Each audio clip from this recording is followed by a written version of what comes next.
You will never touch a woman again. Only young men with bright futures. The chilling words echoed through Marcus's mind as he stood frozen in the shadowy corner of Sacred Light Cathedral. What he had just witnessed would haunt him forever. The massive church buzzed with electric energy, thousands of desperate souls packed shoulder to shoulder.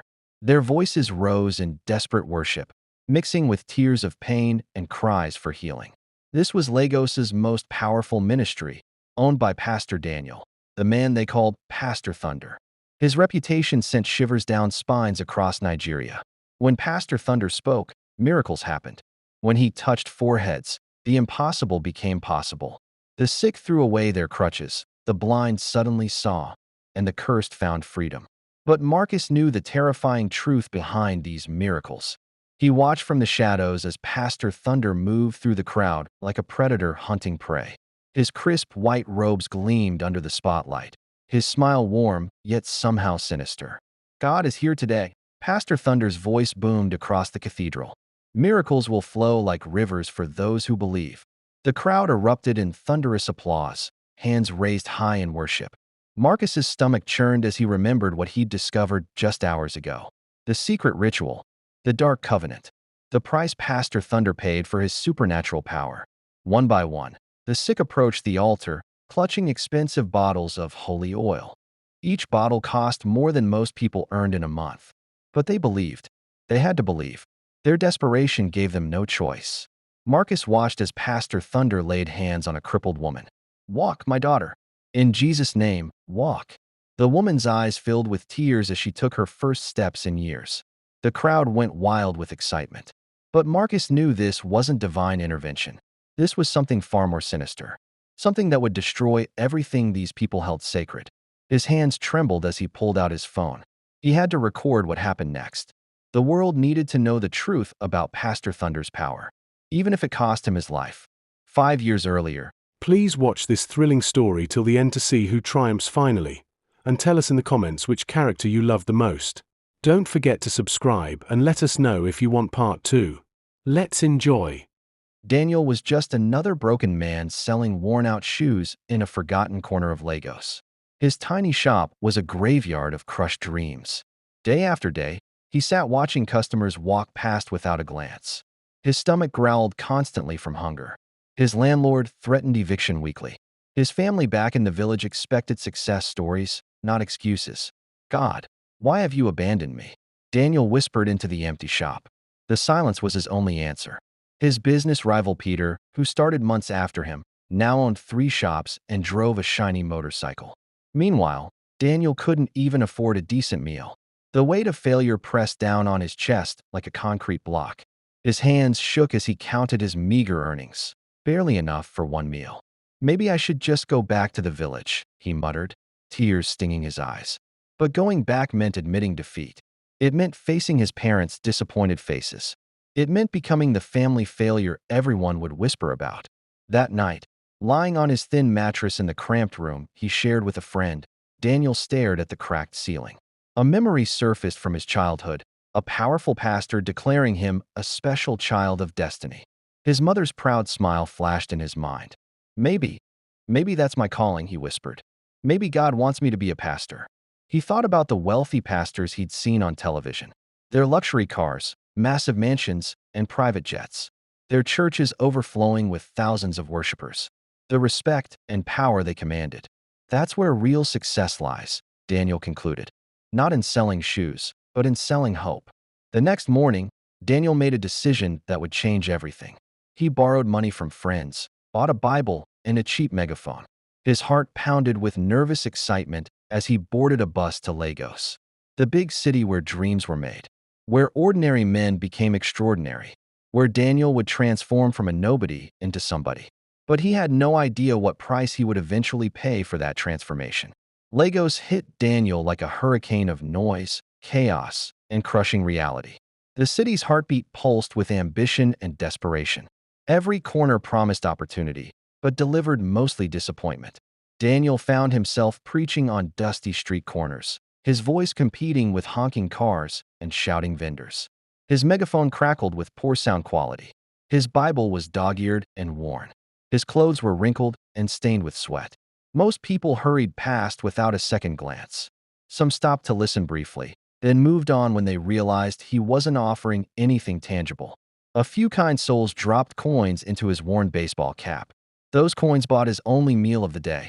At night, Daniel slept under a bridge, using his bag as a pillow. The concrete was cold and unforgiving. Strange sounds echoed in the darkness. His body ached from standing all day. His throat was raw from constant preaching. But he refused to give up. God is testing me, he told himself during the lonely hours. Every great man of God faced trials. After months of street preaching, Daniel rented a tiny room in a decrepit building. The walls were cracked and moldy. The windows were broken and covered with cardboard. The few plastic chairs creaked dangerously under any weight. On his first Sunday, only 3 people showed up. An elderly woman with a limp, a young mother with 2 restless children, and a man who fell asleep during the sermon. The collection plate contained exactly 23 naira. Daniel's heart sank as he counted the meager offering. It wasn't enough for rent, food, or basic survival. Week after week, the pattern repeated. Empty chairs outnumbered occupied ones. The congregation remained pathetically small. Daniel's sermons were passionate, but fell on deaf ears. His prayers seemed to bounce off the cracked ceiling. Meanwhile, other pastors in the city commanded massive followings. Their churches overflowed with thousands of devoted believers. They drove expensive cars and lived in palatial mansions. Their names were spoken with reverence and awe. Daniel burned with jealousy and frustration. "Why them and not me?" he cried out during his private prayers. "What do they have that I don't?" 5 years crawled by with no significant change. Daniel's ministry remained stubbornly small and insignificant. His dreams of wealth and influence seemed increasingly impossible. The fire in his belly was slowly being extinguished by disappointment. But unknown to Daniel, a dark encounter was approaching. An encounter that would offer him everything he desired, for a price he couldn't yet imagine. The sacred mountain of Zion Ridge called to desperate souls from across Nigeria. Its peak was shrouded in mystical mist and ancient legends. Pastors, prophets, and believers climbed its rocky paths seeking divine intervention. Daniel joined the pilgrims, his heart heavy with 5 years of failure. The mountain air was thin and sharp. His lungs burned as he climbed higher. His legs trembled with exhaustion. But desperation drove him forward. Around him, hundreds of people knelt in fervent prayer. Their voices created a symphony of spiritual hunger. Candles flickered in the mountain breeze. The scent of burning incense filled the air. Daniel found a secluded spot among the rocks. He fell to his knees, tears streaming down his face. "God, I've given you everything," he cried out. 5 years of my life. My dreams. My youth. Why won't you bless me like you've blessed others?" His voice cracked with raw emotion. The mountain seemed to absorb his pain. Other pilgrims prayed around him, lost in their own spiritual battles. Daniel's prayer became more desperate, more angry. "I've fasted until I nearly died. I've prayed until my voice was gone. What more do you want from me?" As the sun began to set, casting long shadows across the mountain, a figure approached. Pastor Michael emerged from the gathering darkness like a vision. His white suit was immaculate despite the dusty mountain terrain. His presence commanded immediate attention. Other pilgrims seemed to part before him like the Red Sea. Daniel recognized him instantly. Pastor Michael was legendary across Nigeria. His ministry commanded millions of followers. His wealth was beyond imagination. His power was whispered about in hushed, reverent tones. "I've been watching you," Pastor Michael said, his voice smooth as silk. "Your passion is admirable, but passion without knowledge is useless." Daniel's heart raced as the famous pastor sat beside him. "You want what I have," Pastor Michael continued. "The power, the wealth, the influence. But you're fighting a battle with the wrong weapons." Daniel nodded eagerly, hanging on every word. "There are rules to this game," Pastor Michael whispered. "Rules that heaven doesn't teach. Rules that separate the powerful from the powerless." He leaned closer, his breath cold against Daniel's ear. "I can teach you these rules. I can give you everything you've ever dreamed of. But the price." He paused dramatically. "The price is higher than you can imagine." Daniel's pulse quickened. This was his moment, his chance to escape the prison of mediocrity. But something in Pastor Michael's eyes made his blood run cold. What price could be too high for unlimited power? Power requires sacrifice, Pastor Michael whispered, his eyes gleaming in the moonlight. But most men are too weak to pay the real price. Daniel's hands trembled as Pastor Michael slipped a black card into his palm. The card was ice cold, as if it had been frozen in darkness. Strange symbols were etched into its surface. Go home, Pastor Michael commanded. Pray about what I've offered you. But know this, heaven helps those who help themselves. And I'm offering you a shortcut to everything you've ever wanted. Daniel stumbled down the mountain in a daze. The black card burned in his pocket like a live coal. Sleep became impossible. Every time he closed his eyes, he saw visions of massive congregations worshiping him, luxury cars and private jets, mansions with golden gates, respect and power beyond his wildest dreams. But Pastor Michael's words echoed ominously in his mind. Power has a price most are unwilling to pay. Days passed in torment. Daniel paced his tiny room like a caged animal. He tried to pray, but the words felt hollow. His small congregation continued to dwindle. Even the faithful elderly woman stopped coming. The collection plate remained embarrassingly empty. Daniel's landlord threatened eviction again. His stomach cramped from hunger. His clothes were wearing thin. The contrast between his misery and other pastors' success became unbearable. One evening, Daniel stood on a busy street corner preaching to an indifferent crowd. A group of young men laughed mockingly at him. "Look at this failure," one shouted, talking about God's blessings while he can't even afford decent clothes. A woman spat near his feet. "Fake pastor, go get a real job." The crowd joined in the ridicule. Someone threw a plastic bottle at Daniel's head. Others recorded his humiliation on their phones. Daniel's face burned with shame and rage. In that moment of complete degradation, he made his decision. That night, Daniel found Pastor Michael's address. The mansion was a fortress of wealth and power. Armed guards patrolled the gates. Luxury cars filled the driveway. Daniel approached with the black card trembling in his hand. "I've been expecting you." Pastor Michael smiled when they met. "I knew you'd make the right choice. But before we proceed, you must understand the covenant completely." Pastor Michael led Daniel to a hidden room beneath the mansion. The chamber was filled with wealthy pastors, all dressed in black robes. Their faces showed a mixture of power and something darker, something hungry. "Welcome to the Brotherhood of the Ascending Serpent," Pastor Michael announced. The ritual began with chants in a language that made Daniel's skin crawl. Candles flickered with unnatural flames. The air grew thick and suffocating. But Daniel pressed forward. He had come too far to turn back now. Whatever the price, he would pay it, even if it cost him his soul. "Kneel before the altar of power," Pastor Michael commanded. The underground chamber pulsed with dark energy. Daniel knelt among the circle of wealthy pastors, his heart hammering against his ribs. Ancient symbols covered the walls, seeming to move in the flickering candlelight. The air reeked of something old and rotten. But Daniel pushed down his fear. This was his moment of transformation. Pastor Michael approached with a golden chalice filled with crimson liquid. "Drink from the cup of covenant," he intoned, "and receive the power you've always craved." Daniel hesitated for just a moment. The liquid looked thick, almost alive, but his desperation overpowered his fear. He drank deeply. The taste was metallic and nauseating. Immediately, strange visions flooded his mind. He saw himself commanding massive crowds, money flowing like rivers into his coffers, politicians bowing before his influence. Then Pastor Michael's voice cut through the visions like a blade. "Now for the true price of power." Daniel looked up, his vision still swirling. "You will never marry a woman," Pastor Michael declared. "You will never father children. Your desires will be redirected permanently." Daniel's blood ran cold. "From this day forward, you will only find pleasure with young men. Not just any men, but those with bright futures and untapped potential." The words hit Daniel like physical blows. The more you corrupt, the more power you will receive. Their dreams will become your strength. Their hope will fuel your miracles. Daniel tried to stand, to run, but invisible forces held him down. I can't," he stammered. "You already have," Pastor Michael smiled coldly.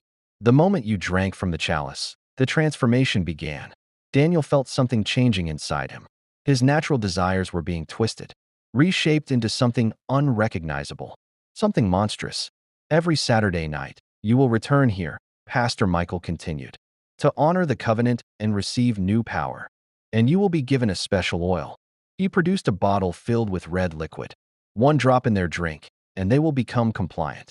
They will remember nothing of what happens, but their spirits will be broken forever. Daniel's mind reeled with horror. This wasn't just about money or fame. This was about destroying innocent lives, about preying on the vulnerable, about becoming a predator in pastor's clothing. I won't do it, Daniel cried out. I won't hurt innocent people. Pastor Michael's laughter echoed through the chamber. You have no choice now. The covenant is sealed in your blood. Try to resist, and you'll discover what real torment feels like. As if to prove his point, searing pain shot through Daniel's body. He collapsed, screaming in agony. Submit, Pastor Michael whispered, and the pain stops. Embrace your new nature, and unlimited power awaits. Through the haze of pain, Daniel saw his future stretching before him, a future of wealth and influence, built on the broken dreams of innocent young men. With tears streaming down his face, Daniel whispered his surrender. I accept. The pain vanished instantly, but the weight of what he'd just agreed to would haunt him forever. 3 months later, Sacred Light Cathedral buzzed with unprecedented energy. Daniel, now known as Pastor Thunder, stood before a congregation of thousands. His transformation was complete and terrifying. The struggling street preacher had vanished. In his place stood a charismatic powerhouse with supernatural abilities. His prophecies were impossibly accurate. His healings defied medical explanation. His presence commanded absolute devotion. But Marcus, watching from the shadows, knew the horrifying truth behind these miracles. Pastor Thunder's eyes scanned the crowd like a predator selecting prey. They settled on Tyler, a handsome 24-year-old who'd recently returned from studying abroad.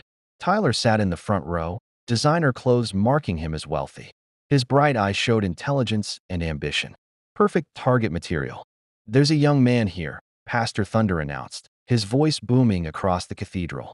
God has shown me your name. Tyler. Tyler's eyes widened in shock as thousands of heads turned toward him. You've just returned from a distant land, Pastor Thunder continued. But dark forces follow you. Someone close to you plots your downfall. Tyler's face went pale. His business partner back in London had indeed been acting strangely. How could this pastor know such private details? Marcus knew the answer. Pastor Thunder's network of informants had researched Tyler thoroughly. Social media profiles, business records, personal connections. Nothing was left to chance. Come forward, my son, Pastor Thunder beckoned. Tyler approached the altar on shaking legs. The enemy has planned a trap for you, Pastor Thunder declared. Financial ruin, health problems, even death itself. But you've come to the right place. Here, impossible things become possible. The crowd erupted in thunderous applause. Tyler's eyes filled with tears of relief and gratitude. You must undergo 7 days of intensive prayer and fasting, Pastor Thunder announced. Stay here in the church. Let us break every curse and establish your divine protection. Tyler nodded eagerly, desperate for protection from the vague threats Pastor Thunder had described. He had no idea he was walking into a carefully laid trap. Marcus watched in growing horror as Pastor Thunder's plan unfolded. He'd seen this routine before. The isolation period, the special holy oil, the private midnight meetings, and always the same devastating result. Young men entering full of hope and ambition, leaving broken, confused, and spiritually destroyed. Their dreams inexplicably crumbling, their confidence shattered, their futures derailed, all while Pastor Thunder grew stronger and wealthier. As the service ended, Marcus made a decision. He couldn't watch another innocent life be destroyed. He had to find a way to expose Pastor Thunder's evil. But he knew he couldn't do it alone.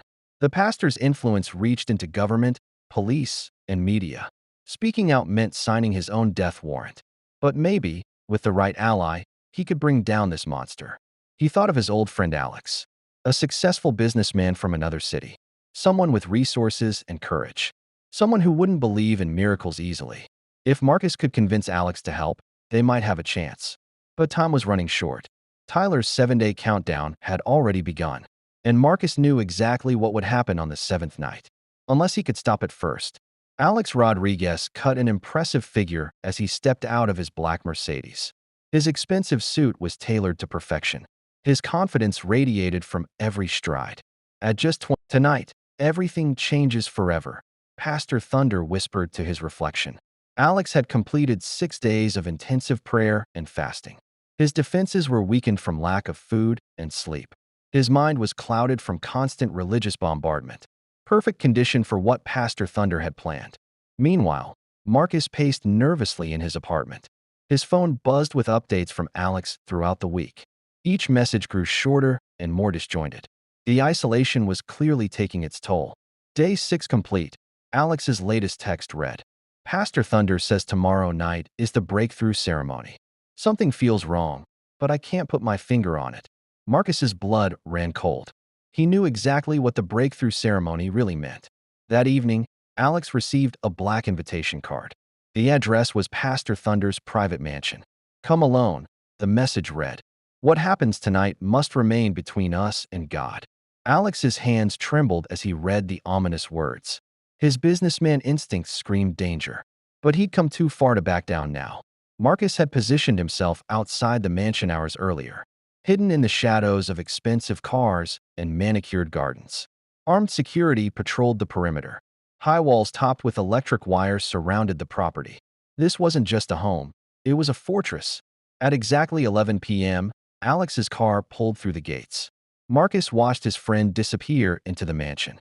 His heart hammered against his ribs. Inside, Pastor Thunder welcomed Alex with a warm smile. My son, you've been so faithful during your purification. Tonight, God will reward your devotion. The mansion's interior was obscenely luxurious. Golden fixtures, marble floors, priceless artwork, all funded by the broken dreams of innocent victims. First, you must drink the blessing oil, Pastor Thunder said. He produced a small bottle of crimson liquid. This sacred oil was blessed by 7 archangels. It will protect you from every evil force. Alex stared at the bottle, his mind racing. This was clearly the moment Marcus had warned him about. But what choice did he have? Refusing would blow their entire operation. Trust in the Lord, Pastor Thunder encouraged. His eyes gleamed with predatory anticipation. Alex took the bottle with steady hands. Lord, protect me, he whispered, and meant it. He tilted the bottle and drank deeply. The liquid burned his throat like liquid fire. Within seconds, the room began to spin. His vision blurred and doubled. His legs gave out beneath him. Pastor Thunder's face loomed over him, no longer kind. Now it showed its true nature, hungry and evil. Sleep well, my young friend, Pastor Thunder purred. When you wake, you'll be different. Outside, Marcus watched through a window. He saw Alex collapse onto the couch. He saw Pastor Thunder approach with predatory intent. This was it, the moment of truth. Marcus pulled out his phone and hit record. Whatever happened next, the world would finally see Pastor Thunder's true face. But as Pastor Thunder began to remove Alex's jacket, Marcus realized something terrifying. Alex wasn't just pretending to be unconscious. The drugged oil had actually knocked him out completely. His friend was truly helpless. And Marcus was too far away to help. Stop! Marcus's voice shattered the mansion's silence. He burst through the window in an explosion of glass and fury. Pastor Thunder spun around, his face twisted with rage and shock. Who dares interrupt God's work? He snarled. But Marcus was beyond fear now. Seeing his unconscious friend had triggered something primal. I know what you are, Marcus growled. You're not a man of God. You're a monster. Pastor Thunder laughed coldly. You have no idea who you're dealing with, boy. I have protection you can't imagine. Politicians, police chiefs, judges, they all owe me favors. One phone call, and you disappear forever. But Marcus held up his phone, still recording. Then explain this to your congregation. Explain why their beloved pastor was about to assault an unconscious man. Pastor Thunder's confident mask cracked. The phone camera captured every guilty expression. You don't understand the bigger picture, Pastor Thunder said desperately. The power I wield serves a greater purpose. I heal the sick. I help the poor. A few necessary sacrifices mean nothing compared to the good I do. Marcus stepped closer, his voice dripping with disgust. Necessary sacrifices? These are human beings. Young men with dreams and futures. You've destroyed dozens of lives for your own twisted pleasure. Outside, car engines roared to life. Marcus's backup plan was activating. He'd arranged for several journalists and activists to wait nearby. His emergency text had summoned them all. Pastor Thunder heard the approaching vehicles. Panic finally broke through his arrogant facade. "We can make a deal," he pleaded. "Money, position, influence. I can give you anything. Join me instead of fighting me. The power we could share is beyond imagination." Marcus looked at his unconscious friend, at the luxury built on broken dreams, at the man who'd corrupted God's name for personal gain.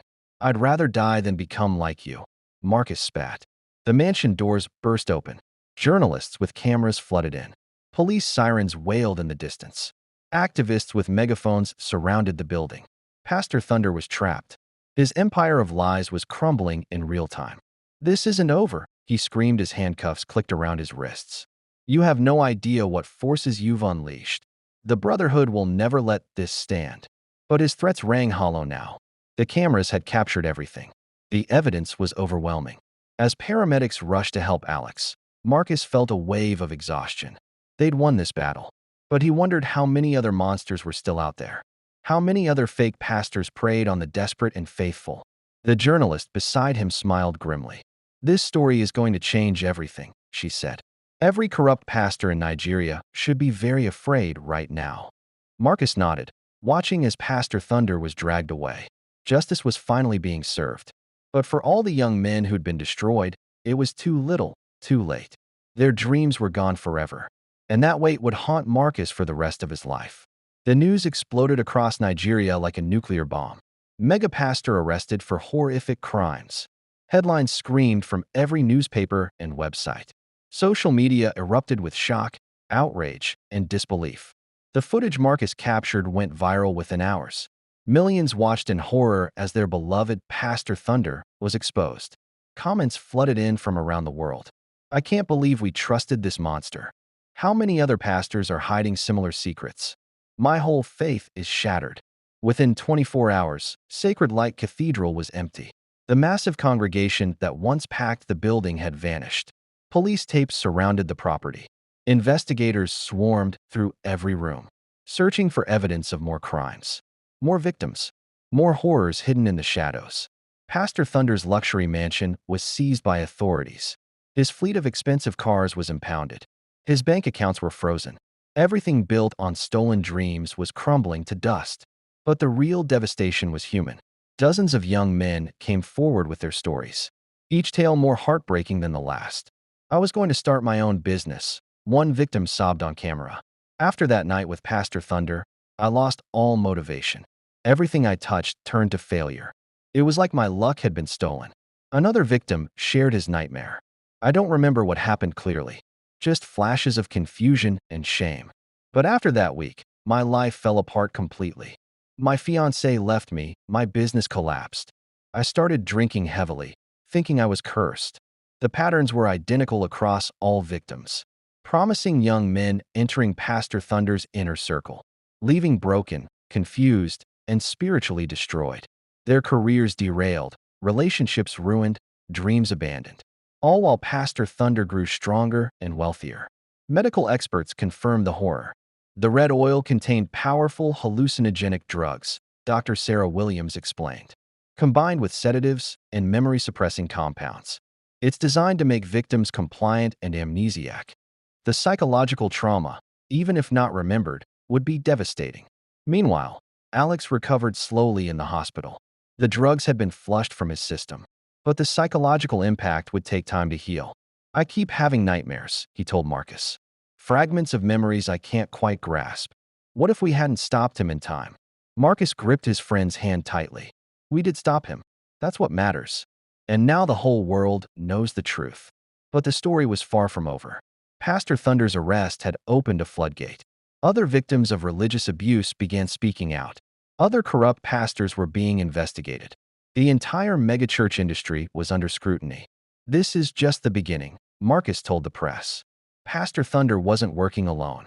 He mentioned a brotherhood, other pastors involved in similar schemes. "We won't stop until they're all exposed." The investigation expanded rapidly. Financial records revealed connections to other suspicious ministries. Phone records showed communications with known criminals. Bank transfers exposed a network of corruption reaching into government. Nigeria's religious landscape was about to be transformed forever. The age of unquestioned pastoral authority was ending. Believers were learning to ask hard questions, to demand transparency and accountability. Pastor Thunder had inadvertently sparked a revolution that would clean house in Nigeria's religious community. But sitting in his prison cell, the fallen pastor smiled coldly. He knew secrets that could bring down governments, and he was preparing to use them as bargaining chips. The war between good and evil was just beginning. 6 months later, the courtroom was packed beyond capacity. Pastor Thunder sat in the defendant's chair, his once proud shoulders now slumped in defeat. Gone were the expensive suits and golden jewelry. In their place, orange prison garb and handcuffs. The man who once commanded thousands now looked small and broken. Judge Patricia Okoro read the charges with steel in her voice. Daniel Adebayo, also known as Pastor Thunder. You stand accused of drugging, sexual assault, fraud, and conspiracy. How do you plead? Pastor Thunder's lawyer whispered urgently in his ear. But the fallen pastor's spirit was already crushed.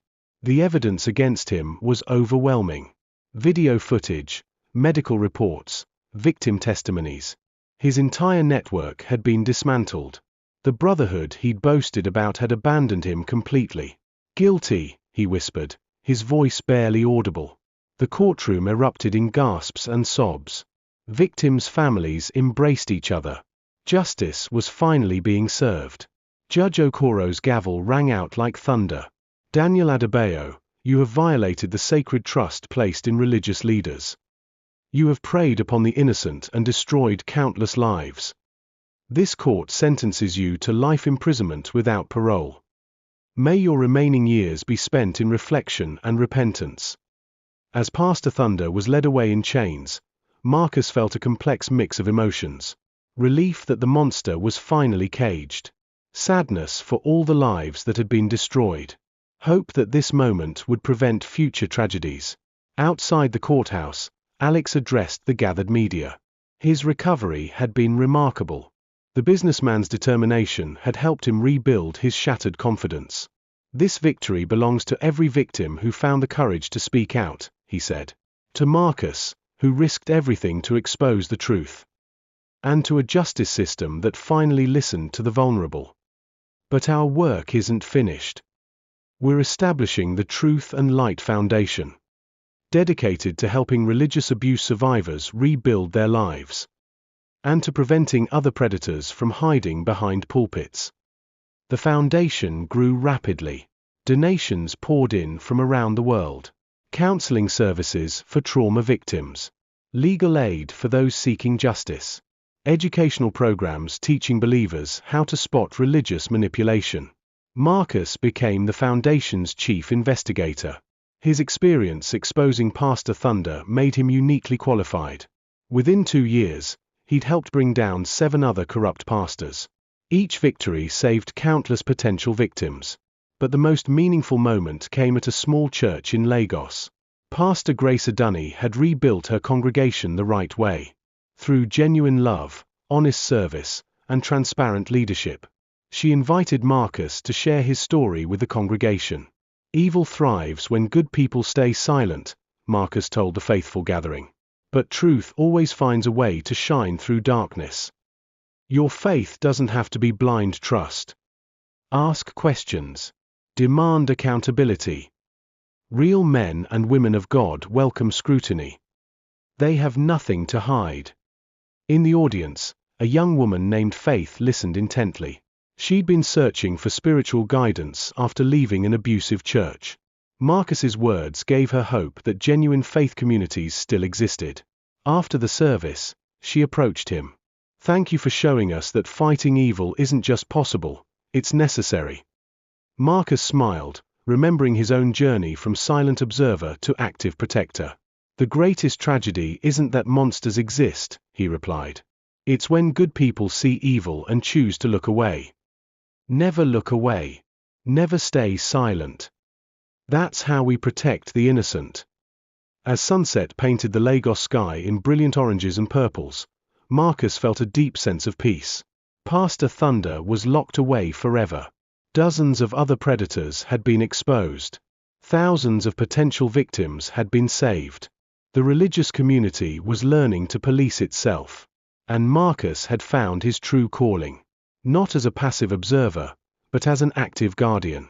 Someone willing to stand between predators and their prey.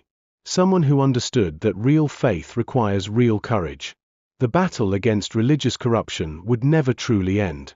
But with people like Marcus watching and fighting, the innocent would never be defenseless again. Truth had triumphed over deception. Light had conquered darkness. And faith had been purified by fire. The dark preacher's reign of terror was over. But the legacy of those who fought him would inspire protectors for generations to come. If this story has inspired you to speak out against abuse or seek help for trauma, remember, you are not alone. Truth and justice may take time, but they are always worth fighting for. If this heart-wrenching emotional story has touched something deep in you, don't forget to like the video and subscribe to my channel, and share your thoughts in the comments.